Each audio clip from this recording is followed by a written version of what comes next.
NHAI ने toll शुल्क में बढ़ोतरी की है। 5% की बढ़ोतरी करने का फैसला लिया है। पहले ये वृद्धि 1 अप्रैल से होनी थी। लोकसभा चुनाव के चलते बढ़ोतरी टल गई थी। एनएचएआई ने टोल शुल्क में बढ़ोतरी कर दी है। 5% की बढ़ोतरी करने का फैसला लिया है। पहले ये वृद्धि 1 अप्रैल से होनी थी और लोकसभा चुनाव के चलते बढ़ोतरी को टाल दिया गया था, लेकिन अब यानी कि टोल नाके से निकलते वक्त आपको 5% ज्यादा टोल चुकाना होगा। टोल शुल्क में बढ़ोतरी कर दी गई है, 5% की वृद्धि कर दी गई है। पहले ये बढ़ोतरी, ये बदलाव 1 अप्रैल से होना था, लेकिन आपको बता दें कि लोकसभा चुनाव के चलते बढ़ोतरी टली हुई थी, लेकिन अब 5% टोल शुल्क में बढ़ोतरी कर दी गई है। तो 5% टोल शुल्क बढ़ चुका है। 1 अप्रैल से पहले बढ़ोतरी होना था, लेकिन आपको बता दें लोकसभा चुनाव के चलते ये टला हुआ था और आखिरकार ये फैसला लिया गया। और सीधे रुक करेंगे ज्यादा जानकारी के साथ संवाददाता सूरज तिवारी जुड़ गए हैं। सूरज, पहले 1 अप्रैल से बढ़ोतरी होनी थी, लेकिन अब टोल नाके से निकलने वाले लोगों को 5% ज्यादा शुल्क देनी होगी।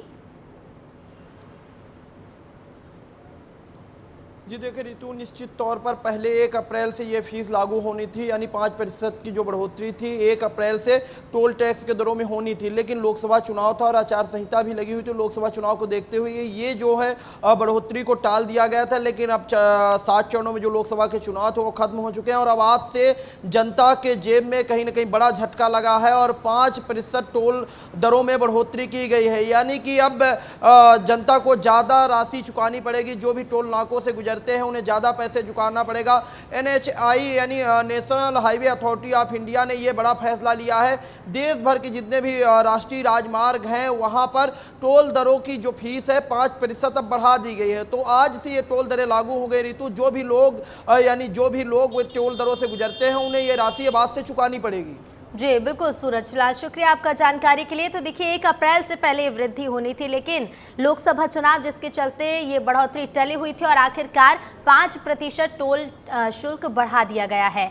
और चलिए आगे बढ़ेंगे, बात करेंगे मुख्यमंत्री डॉक्टर मोहन यादव की। मुख्यमंत्री के निर्देश के बाद मध्य प्रदेश में सख्ती बढ़ती जा रही है। महिला संबंधित अपराध की समीक्षा करेगी महिला अपराध शाखा। डीजीपी भी महिला संबंधित अपराधों की समीक्षा करेंगे। अशोकनगर मामले में एडीजी ने रिपोर्ट भी तलब की है। तो बता दें मध्य प्रदेश के मुख्यमंत्री डॉक्टर मोहन यादव कानून व्यवस्थाओं को और बेहतर करने के लिए लगातार प्रयास कर रहे हैं और लगातार निर्देश भी दे रहे हैं। सीएम डॉक्टर मोहन यादव के निर्देश के बाद मध्य प्रदेश में अब कानून व्यवस्था में और सख्ती देखने को मिलेगी।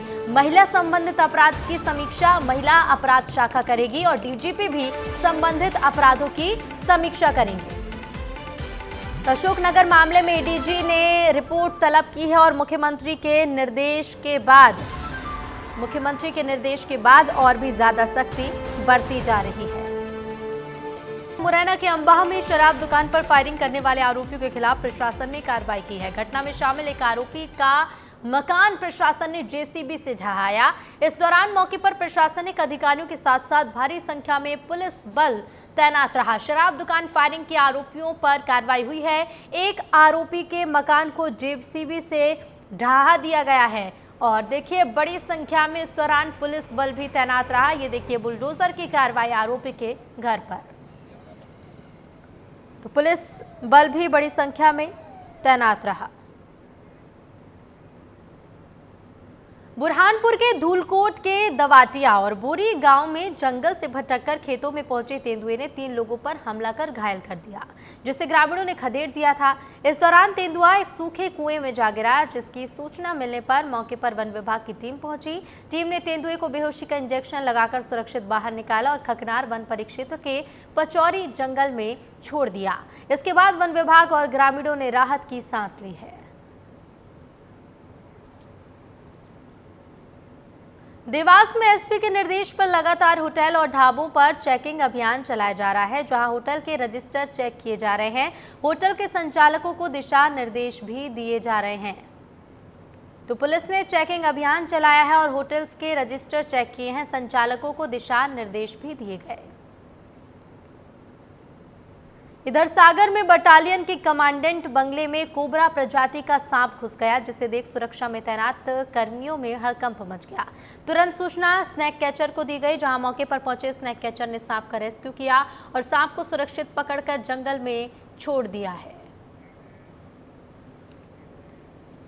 गेट वाले रहते हैं, जो गार्ड रहते हैं, उनके बाजू से बल्लियाँ रखी हुई थी। उसमें एक कोबरा प्रजाति का सांप था जो करीब 5-6 फीट लंबा है और काफ़ी जहरीला। अगर ये किसी को मुंह में देता तो इंसान की 5-7 मिनट के अंदर में मौत हो सकती है। ये तो गनीमत रही कि देख लिया। अभी क्या गर्मी और उमस पड़ रही, इस वजह से ये बल्लियों में के अंदर आके छुप गया। अब इसको पकड़ने के बाद में पानी रे पानी तेरा रंग कैसा, ये हम इसीलिए बोल रहे हैं क्योंकि मध्य प्रदेश में भी एक ऐसा गांव है जहां ग्रामीण बूंद बूंद पानी के मोहताज हैं। ना तो इनके पास पीने के लिए पानी है, ना शिकायत करने के लिए प्रशासन सब कुछ जानते हुए भी आंख मूंद कर बैठा है। तो वहीं गंदा पानी पीने से ग्रामीणों की पहले मौत भी हो चुकी है। क्या है पूरी खबर, इस रिपोर्ट से समझिए।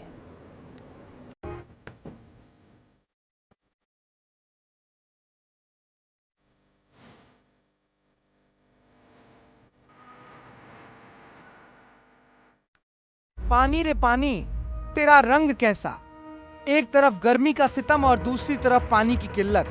मानो गर्मी और पानी के इस जोड़े ने बहुत से लोगों के जीवन को अस्त व्यस्त कर दिया है।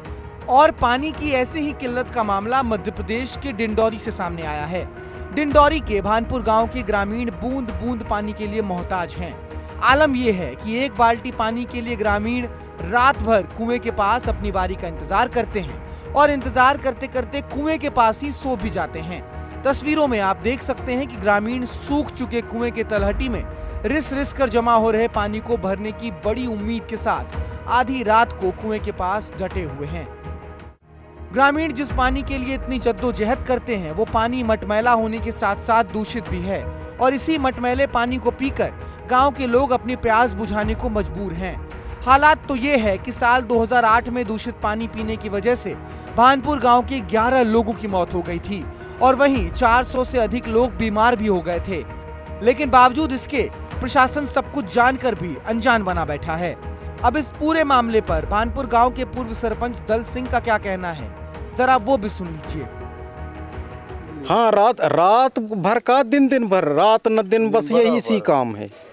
शिकायत हम कलेक्टर साहब को दिए हैं और आज से नहीं, हम जब से हैं तभी से माने सभी जगह देते आए हैं। सांसद विधायक सब जानते हैं यहाँ के बारे में, लेकिन आज तक माने किसी प्रकार की कोई समाधान नहीं हो पा रहा है।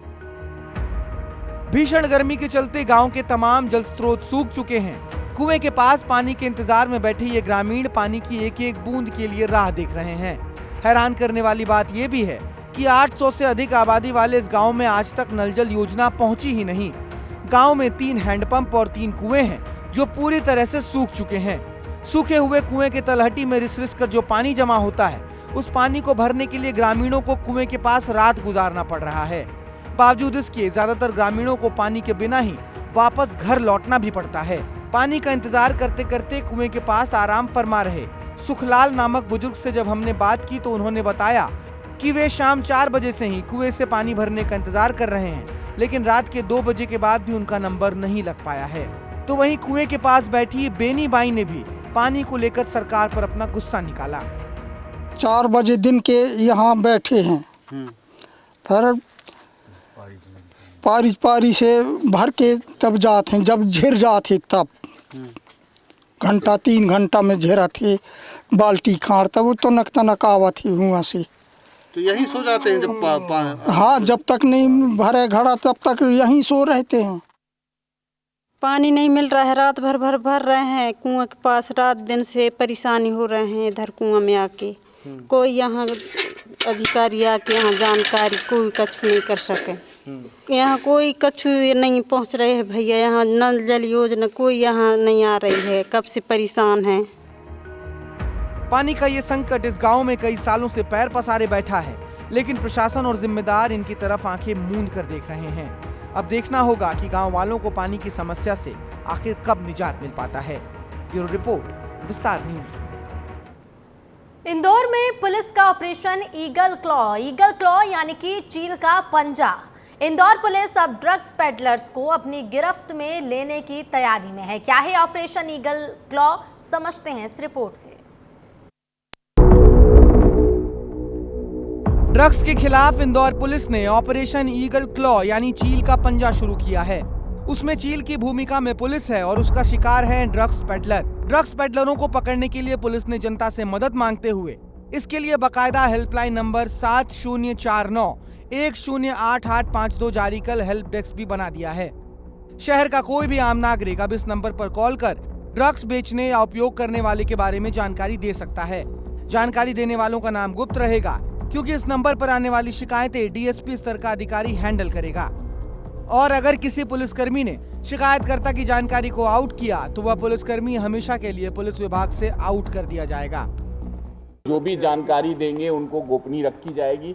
हम उन्हें इनाम भी देंगे और उनको हम प्रशंसा पत्र भी देंगे और गोपनीय रहेगी ये जानकारी। जो भी पुलिस का व्यक्ति इन्वॉल्व रहेगा वो सस्पेंड होगा, लाइन अटैच होगा और अगर उसकी और गलती पाई जाएगी तो हम उसे बर्खास्त करेंगे।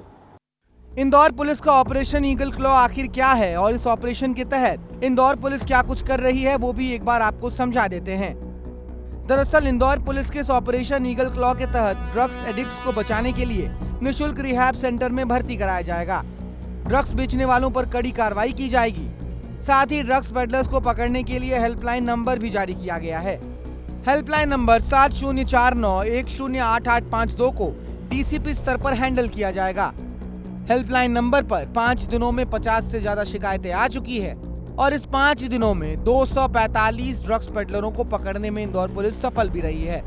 डीसीपी जोन 1 में 85, जोन 2 में 62, जोन 3 में 45 और एयर जोन 4 में 53 ड्रग्स पेडलरों पर कार्रवाई अब तक की जा चुकी है।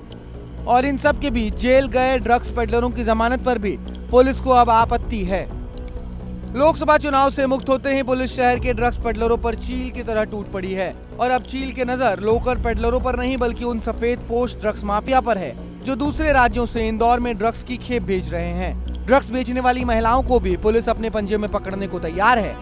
इसके अलावा ऐसे सार्वजनिक स्थान जहां ड्रग्स सेवन किया जाता है वहां पुलिस नगर निगम की मदद से कड़ी कार्रवाई कर रही है। साथ ही साथ उन जगहों पर लाइट भी लगवा रही है। ऐसे गार्डन और पुल के नीचों के स्थानों पर पुलिस लगातार अपनी नजर बनाए रखी हुई है।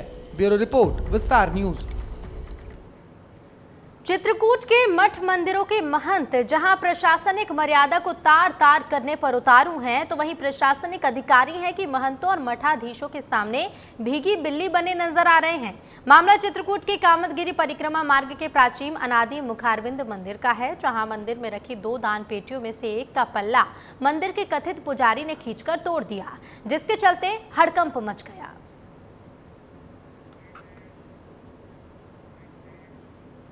बोले ठीक है, चाबी चूंकि उन्हीं के पास थी, चाबी वो नहीं ला पाए तो जो गेट उसका खुल गया था उसको हमने बिल्डर को बुला के सभी समिति के सदस्यों को कुमार पुजारी के सामने इसको जो है बिल्डिंग करा दिया है।